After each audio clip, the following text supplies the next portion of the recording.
headshots in the final 24 seconds of either the fourth quarter or the overtime period. How important, when you're looking for a clutch go-to player in those kind of final stretches, can a guy like that be? Oh, that's huge. I mean, you're going to have to make some shots. Look, you don't get to the conference finals and play a poor team. That team has won 2 series, and they're going to, come in there, and you have to have guys that can finish. I mean, Butler's one of those guys that under pressure, beautiful passer. I love that little action, the give and go. But what he can do is that under pressure, he can get his own shot off. And he made that tough 3 in the corner. He had a hard driving layup in there late in the games and stuff. So, they have a guy that can go and get you baskets, and you have to have that. But the thing I liked about them is the ball swung around. Jay Crowder's getting shots. Hero's getting shots. Everybody's getting shots on that team, not just Jimmy Butler. But they do have a closer. And when you have a closer, man, you have a lot of confidence. And it was Goran Dragic as well. You mentioned the other guys, yes. But he had a postseason high 29 points in Game 1. What made him so effective? How did I forget Goran Dragic? Thank you, Kristen, for reminding me. He does it so quietly. He was great. Yeah. I coached Gordon. Goran in Houston, and what a great young man he is. I mean, this guy plays hard all the time, but what he was doing, he was taking the fight to the Celtics. He was coming off pick and roll, going downhill, weaving through, getting out in the break. He's got little float game. He's left-handed, and those left-handed guys are always crafty, and he gets in the paint, but he just put pressure on them all the time. Had a great game, and I thought he was the catalyst for that team winning that. And what the Heat did is they hung around versus the Celtics, and eventually just hanging around, got into overtime, and finally took control of the game. But they hung around a lot because of Goran Dragic. But again, everybody had a big part to play. Crowder, Hero, everybody played well for that team. And it wasn't just offensively, but defensively as well, because it was Bam Adebayo's block that essentially sealed the game. For as much confidence as it takes for Jason Tatum to go up and try and throw it down to win the game, it takes, I would imagine, that same level of confidence to go up and try and block it, right? Yeah, you got to attack the shooter. I mean, right now, Bam comes over. He gets look at the big step he has. He's in help side, but he comes over, and I mean, he comes over from outside of the paint on the left side to block that shot. And he's got, but you got to beat that force. Because I'll tell you right now, Tatum was going up to throw that down. And, I've blocked a few dunks in my days, and I tell you what, there's a lot of pressure. His hand was damn near in the rim. I mean, his wrist got bent down, and there's a lot. You go up, and you've got to go up with force. So if you're standing there and don't have momentum taking you to the play, you get dunked on. But he had his momentum. What a beautiful time to block. And I give him a lot of courage. There's a lot of guys that wouldn't have done that. Would have saw Tatum hit the launching pad and would have just said, "Oh, I'm not going to get posterized."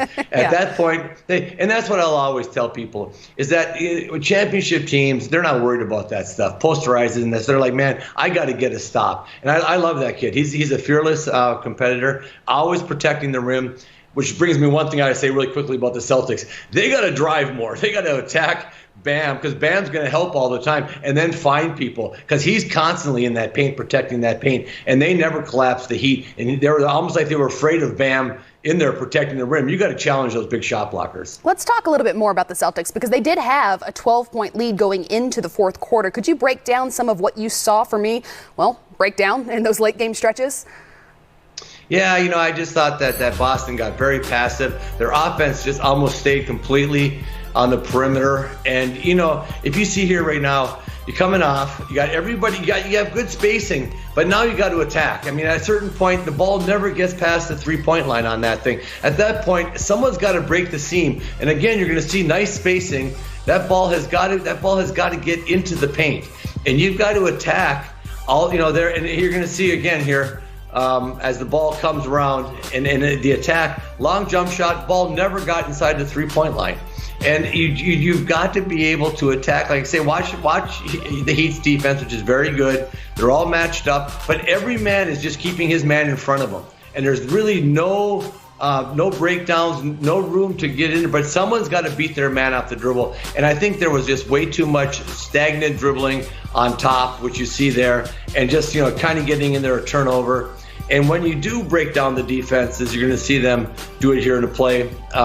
You've got to really attack. So again, ball's coming out. You get over here. Look at this. Now you got to make the right plays. They collapse. They do a good job of collapsing, but you got to force that. You can't allow one guy to guard his man head up. Everybody else is in help position. Everybody's just big and showing their arms and closing down space. But they've got to break people down and draw and kick. And as I said earlier, you've got to attack Bam, because that brings in Williams and Tice. Because when the big guy comes over to shot block, as Bam will, you got to drop that off to Tice or Williams, or you make somebody cover down. So when the cover down comes from either the weak side corner or the slot, and that's a long recovery. The Celtics did not get good shots coming down the stretch. And finally, I thought Smart played so well early. Brown is their best guy off the dribble, and they barely touched the ball in the last 5 minutes of the game. They've got to be better offensively, move the ball better, and get other people involved in it.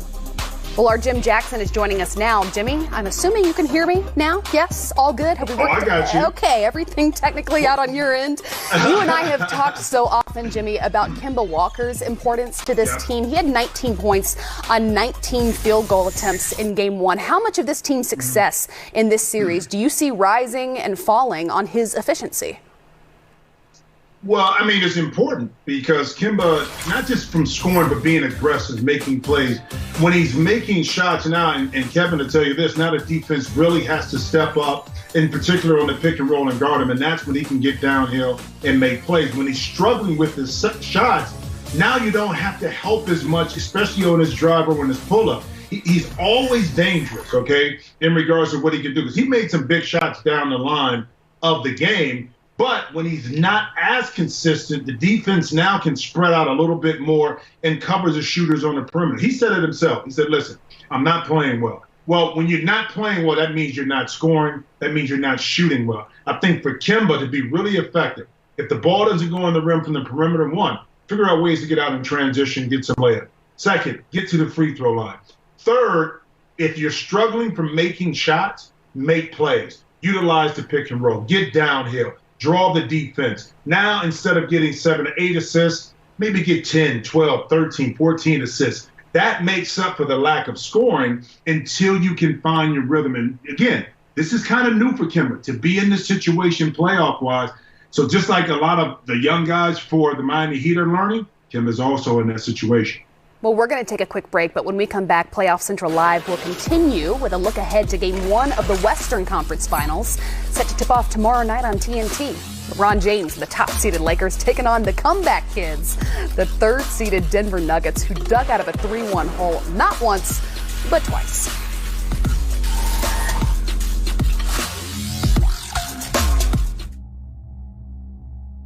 Joel Embiid is really unhappy because the internet keeps using old gifs to react to his highlights. Mountain Dew presents the Joel Deserves Better gift collection. Now I'm so happy. Playoff Central Live is brought to you by AT&T 5G. Kawhi Leonard and the Clippers had a commanding 3-1 lead in this best-of-7 series, but Denver's terrific comebacks led by Nikola Jokic and Jamal Murray, and here we are. Go out there and take it. Go out there and take it. You deserve it. Enjoy the moment. Have fun. Let's go out there and take it. Go together. 1, 2, 3. Yeah.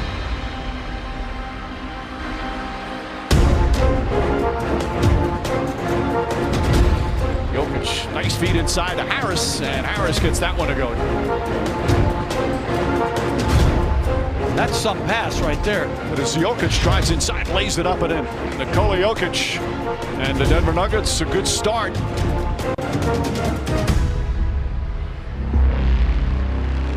Meanwhile, for the Clippers, one guy who doesn't seem like he's affected by the pressure is Kawhi Leonard. Kawhi Leonard, a three-pointer. Kawhi Leonard has been outstanding in this first half. Kawhi Leonard drives to the goal and throws it down. An emphatic finish.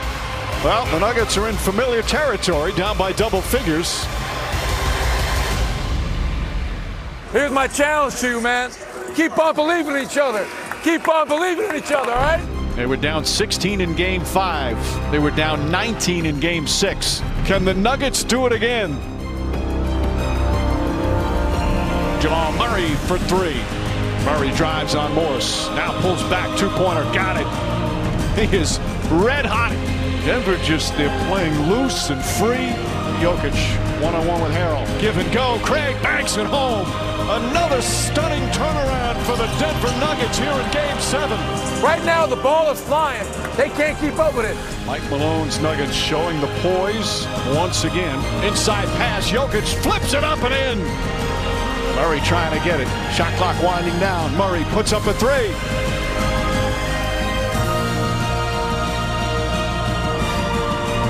Bang! Jamal Murray from downtown. They are the comeback kids from Colorado. The team basketball that they have played in these last 3 games has been spectacular. Yes, sir. Yes, sir. Let's go. Let's go. Yes, sir. And will make NBA history becoming the first team to overcome 2 3-1 deficits in the same postseason. This is a special crew. Nobody think that we can do something, and we prove ourselves and prove everybody that we can do something. Are you going to say something? Go ahead, bro. 6-0 in elimination games here in the bubble as the Denver Nuggets are going back to the Western Conference Finals for the first time in 11 years.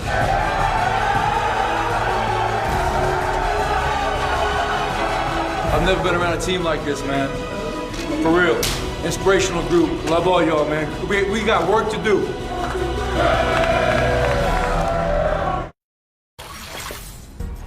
Wow, the Denver Nuggets have now tied a record previously set by the franchise in 1994 with 6 wins in a single postseason while facing elimination. The Miami Heat, Houston Rockets, and Phoenix Suns all also did it in the 90s. But for now, here's more on Game 1 of the Western Conference Finals from the coaches and players, starting with Mike Malone on the challenge ahead.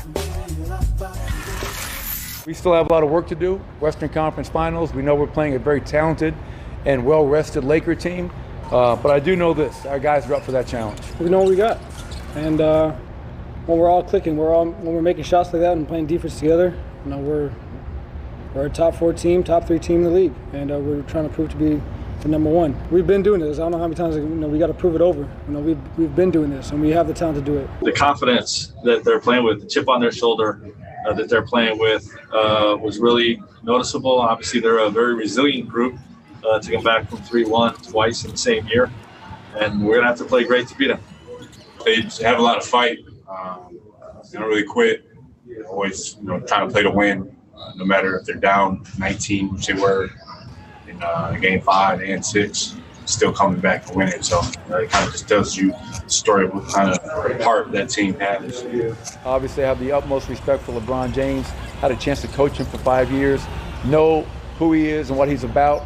And I'm sure he was watching every one of our games, taking notes, because his intelligence is off the charts. Yeah, Joker is one of the most unique players in the world, and one of the most unique players ever to play the center position in this league. They understand his abilities passing the basketball and do a great job speed cutting through the lane, and it'll make it very difficult to guard. It does, make this series a little different, a lot different actually than last series. Obviously, we're going to be the LA Lakers, who we've been all year. We adjusted to a small ball team last series, but, I would expect us to return to form. And Jim, we just heard Frank Vogel call Nikola Jokic one of the most unique players in the entire world. He affects the game in so many ways, but his passing may be his most impressive skill. What did you see from him in Game 7 against the Clippers as far as being a facilitator goes? Well, really, it started back, I think, at the beginning of the series, understanding how the Clippers were guarding him. Just a simple handoff right here. But again, the patience to understand where the defense is at, but more importantly, where the cutters, his teammates would be, not rushing here in transition, able to push the ball up. And then it looks simple, but that bounce pass on the move, on time, on target is difficult. A little back down right here. Again, always surveying the defense. He has 2 options here. He sees Kawhi coming. Okay, yeah. The cutter, Jeremy Grant, provides a release, and understanding that Gary Harris is going to fill the lane in there. And then again, inside, identifying where the defense and where this Denver Nuggets team, I think, really helps Nikola Jokic is their ability to cut and read the defense themselves. And this is a tough pass. Leads right to the basket inside. And if you're a player, listen, I played with Arvydas Sabonis, one of the best passing centers ever. Vlade Divac and also Chris Webber. One thing I took pride in is making myself available to those guys to be able to get easy layups. Again, you have to be unselfish. Jokic didn't shoot the ball particularly well from the field, but his ability to survey, to be patient, to put the ball out there on time so guys can just finish, it makes it a lot more complicated to take all of the things away from Nikola, because even when he's not effective putting the ball in the rim, as we saw through that film right there, he can beat you off the dribble off the pass as well as anybody. Because, Coach, the Nuggets now have essentially rewritten NBA history with not one but two comebacks from a 3-1 deficit in back-to-back playoff series. Are we all collectively underestimating what they could achieve against the top-seeded Lakers? Well, I had them underestimated twice when they were down 3-1 in each series. I said they're gone. Yeah. And they came back and played. So yeah, I guess we are all underestimating them. You know, I mean, I looked at them. I thought the Clippers just had their number, and they just fought back. Jimmy made a good point. You know, when you have good passing teams, and I was really fortunate to play on some really, really tremendous passing teams, all your cuts are rewarded. Every time you make a good cut, you do different things, it's rewarded with a nice pass.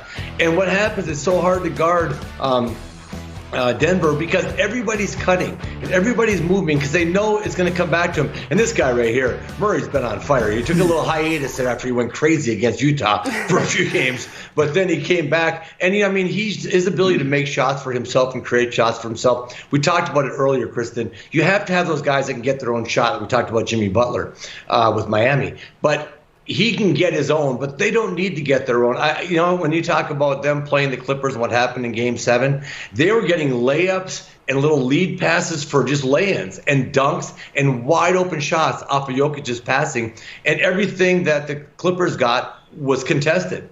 And everything was a hand in their face. There wasn't as much movement from the Clippers as there was from Denver. So, yes, we have underestimated this team. But it's a fun team to watch. And they're going to go against a very, very good defensive unit in the Lakers. And it's going to really stress this team. And they're going to have to be on top of their game to beat the Lakers for sure. Well, we're going to take another break, but we are with you until tip-off between the Boston Celtics and Miami Heat in Game 2 of this Eastern Conference Final, with the Heat holding the 1-0 lead. Playoff Central Live continues. We're with you until tip-off between Kemba Walker and the Boston Celtics and the Miami Heat as the Heat overcame a 14-point deficit in Game 1 of the Eastern Conference Finals to take the 1-0 lead. But first, we're looking ahead to the Western Conference Finals. Calvin Booth, currently serving as the general manager of the Denver Nuggets. Here's a look at his bio as he was named GM in July and played in 366 games over his 10-year NBA career, starting in 1999. So for more on the Western Conference Finals and the Nuggets' run thus far, we welcome in Calvin. And the Nuggets, I think, have seemed to surprise everybody except for themselves. What is it, Calvin, about this team that has been its best when it plays from behind? It's been the story of the past 3 seasons for us. A couple of seasons ago, we had to win 6 straight games to play that elimination game against Minnesota, which we came up short in. And last year we played in 2 7-game series, and so I think it's just the fabric of who we are. Calvin, two-part question, too. This is Jimmy Jackson. One, how much did last year's loss, especially against Portland, the maturity part of it this year, play into being able to advance this year, and also the closeness of this group, in particular when times are tough, tend to draw together? How did that also play a role into advancing to the Western Conference Final? Sorry, I had trouble hearing you, Jim. I didn't hear the question. And of course, it's a 2-part one, always. Yeah. You just blocked me. This is an Ohio thing. Me and you, Calvin. Come on, man. Okay, but look, last year's disappointment in the playoffs, especially losing to Portland, the team matured. How much did that play into this year's advance? But also the closeness of this team when things got tough, they were able to band together. So how did those 2 factors play into getting finally back to Western Conference Final? Yeah, I think you always learn a lot from your losses. And the Portland game was particularly tough because we had a big lead in that game and just didn't make enough shots. And had some great performances from C.J. McCollum. Evan Turner came off the bench and made some big plays, and they just beat us and they closed out. So I think this year we're a little bit more focused and trying to be sharp and understanding that we had to make shots against the Clippers if we wanted to close them out. So I think to your second part, it's just this group has a toughness to them, that just gets them through hard times. We got Millsap a couple years ago as a free agent, Nicole and Jamal grown up, Gary, Will Barton. We've added Jeremy Grant to the group, even guys off the bench like Mason Plumlee and Torrey Craig and Monte Morris. They all have that tough gene, and they're winners. Yeah, Calvin, you mentioned him, Paul Millsap. I thought the whole series changed in Game 5 when he kind of went nose to nose with Morris and just said, "Hey, let's go. We're not backing down. We're going to fight you for it." And how big is it to have a guy like Millsap, who's a veteran, around so many young guys? Because you really have a young crew. I mean, he's really set the tone for us defensively more than anything over the last couple of seasons. He's a guy that leads by example. He's not going to say a lot, but the guys, when he does talk, they listen because they know his body of work. They know he has credibility around the league. And how often, Calvin, are we underrating Nikola Jokic when we have these conversations about the best of the best in the NBA? Hey, look, the All-NBA teams just came out, and there's so many good players in the league. You look at the second team, you're like, geez, man, like a lot of these guys seem like they should be on the first team. But then you look at the first team, and you're like, well, who would you take off? And so I just think the talent in the league is going up. And I think people appreciate how good Nikola is. And as every series passes, they gain more appreciation. But it's just a league that's loaded with talent. And I felt like Nikola performed like a first-team All-NBA player this year. But unfortunately, there are just a lot of good players that deserve to be on the first team. Calvin, thank you so much for taking the time to join us. We have actually seen your schedule, and it is busier than any of ours. So thanks for fitting it in. Oh, no problem. No problem. All right, we'll talk to you soon. Now, in other NBA news, let's take a look at the personnel changes within the Sacramento Kings organization as of late. Hiring Monte McNair as general manager after serving as assistant GM of the Houston Rockets, and Joe Dumars has been named chief strategy officer after serving as special advisor to the GM and interim VP of basketball operations.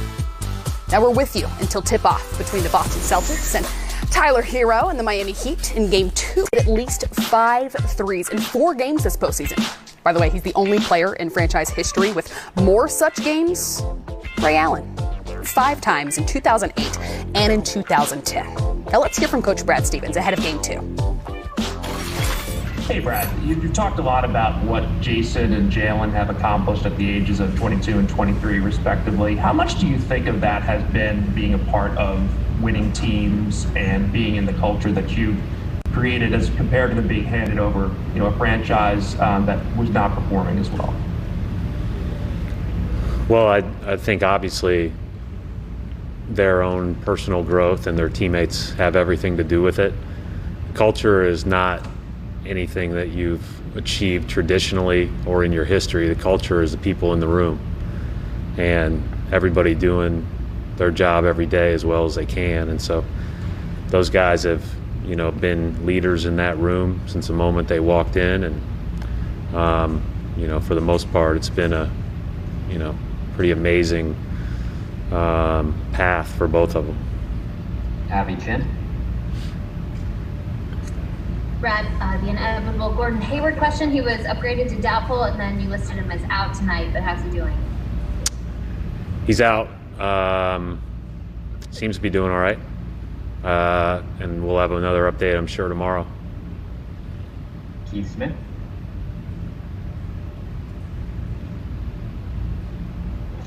Hey, Brad. In Game 1, Miami got in early foul trouble with Duncan Robinson, and they had to come in with Tyler Hero.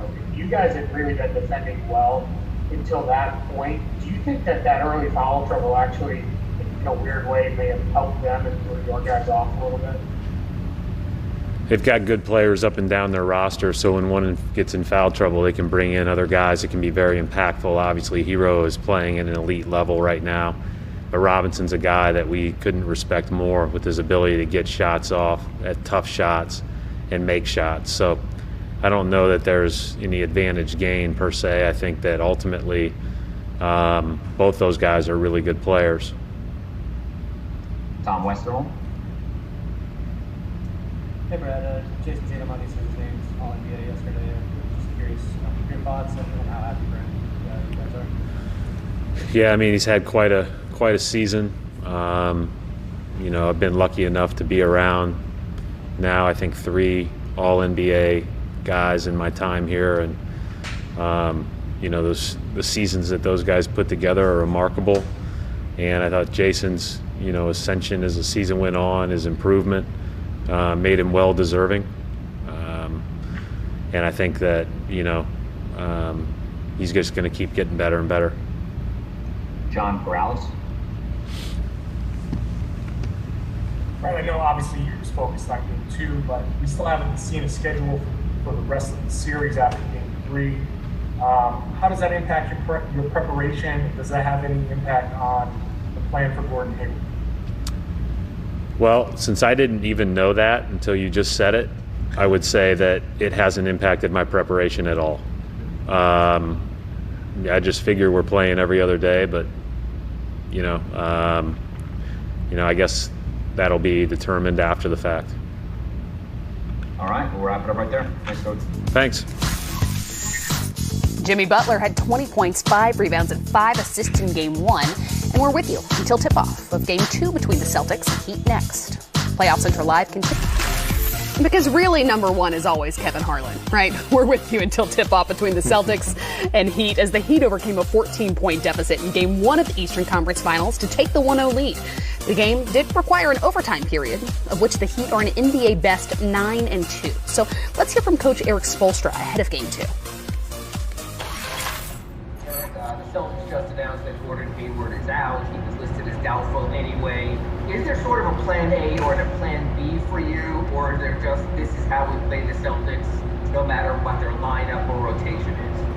Well, he's out, so we're preparing for him not playing. That simplifies it quite a bit.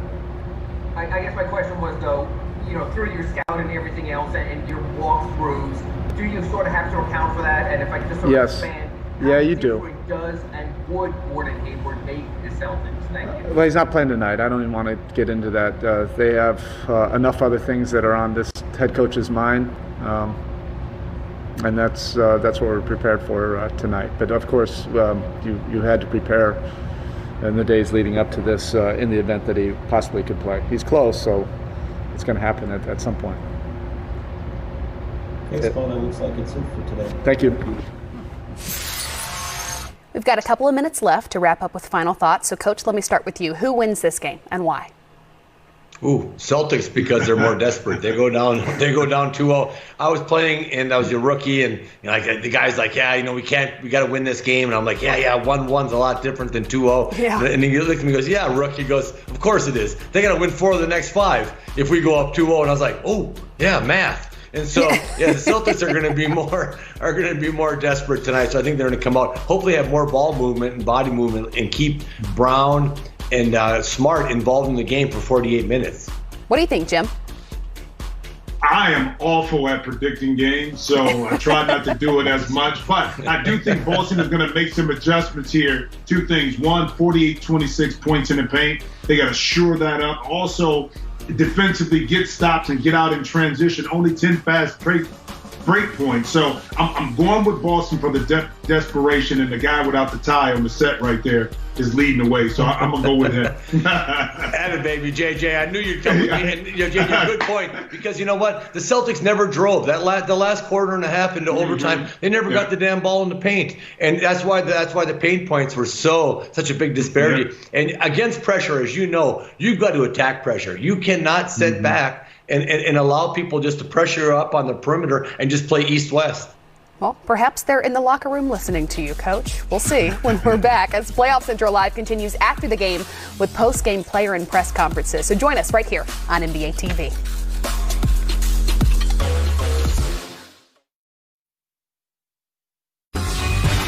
This is NBA Action.